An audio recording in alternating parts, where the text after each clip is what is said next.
ನಮಸ್ಕಾರ ವೀಕ್ಷಕರೇ, ಎಕೆ ನ್ಯೂಸ್ಗೆ ಸ್ವಾಗತ.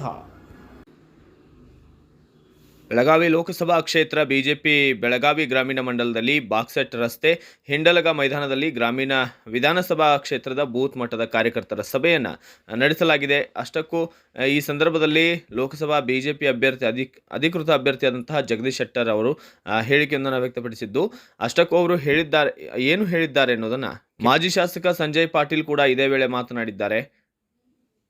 ಅವರು ಏನು ಹೇಳಿದ್ದಾರೆ ಸಂದರ್ಭದಲ್ಲಿ ಗ್ರಾಮಾಂತರ ಜಿಲ್ಲಾಧ್ಯಕ್ಷ ಸುಭಾಷ್ ಪಾಟೀಲ್, ಮಾಜಿ ಸಂಸದೆ ಮಂಗಳ ಅಂಗಡಿ, ಗೋಕಾಕ್ ಶಾಸಕ ರಮೇಶ್ ಜಾರಕಿಹೊಳಿ ಸೇರಿದಂತೆ ವಿಧಾನ ಪರಿಷತ್ನ ಶಾಸಕ ಹನುಮಂತ ನಿರಾಣಿ ಮತ್ತು ವಿವಿಧ ಮುಖಂಡರು ಮತ್ತು ಸಾವಿರಾರು ಮಹಿಳೆಯರು ಮತ್ತು ಕಾರ್ಯಕರ್ತರು ಬಿಜೆಪಿ ಕಾರ್ಯಕರ್ತರು ಹೆಚ್ಚಿನ संख्येಯಲ್ಲಿ इदे वेळे पाल्गొండిದ್ದರು.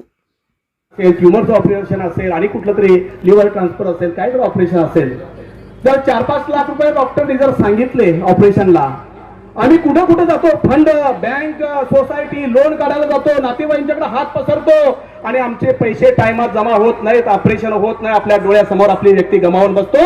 तर अशा गरीब जनतेचा जीव वाचविण्यासाठी नरेंद्र मोदीजींनी प्रत्येक परिवाराला 5 लाख रुपयाचा कव्हरेज दिलेला आहे. त्याला म्हणतात आयुष्यमान भारत. ह्याच्यासाठी एक मत पाहिजे, मेक इन इंडियासाठी एक मत पाहिजे, सीएए साठी एक मत पाहिजे, ट्रिपल तलाक बंद केलेला आहे मुस्लिम आपल्या ज्या माता भगिनी त्यांच्यासाठी ते एक मत पाहिजे, पंतप्रधान आवास योजनेसाठी एक मत पाहिजे, पंतप्रधान मुद्रा योजनेसाठी एक मत पाहिजे, स्टँड अप इंडियासाठी एक मत पाहिजे, स्टार्टअप इंडियासाठी एक मत पाहिजे, राशनसाठी जर एक मत पाहिजे. कोरोनामध्ये बघा संपूर्ण जग स्तब्ध झालं.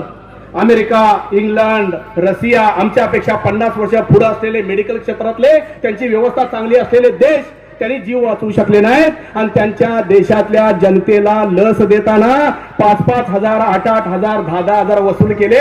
नरेंद्र मोदीजींनी आम्हा तुम्हाला जिवंत ठेवण्यासाठी 4-4, 5-5 डोस फुकट दिलेले आहेत. त्याच्यासाठी एक मत तुम्ही दिलं पाहिजे.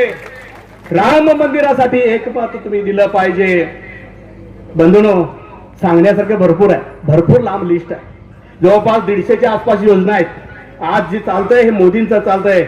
कर्नाटकामध्ये दरिद्र सरकार आलं आणि त्यांनी अशा काही योजना आणल्या, कर्नाटकाला भिके कंगाल केलेला आहे. कुठेही भूमिपूजन होत नाही आणि कुठेही कामाला चालना मिळत नाही. आमचा कर्नाटक अधोगतीला जात आहे. कर्नाटकचं सरकार काय आणि केंद्र सरकार काय, त्यांचं जर सरकार आलं तर देशाला दरिद्र बनवण्यासाठी त्यांनी काम करणार.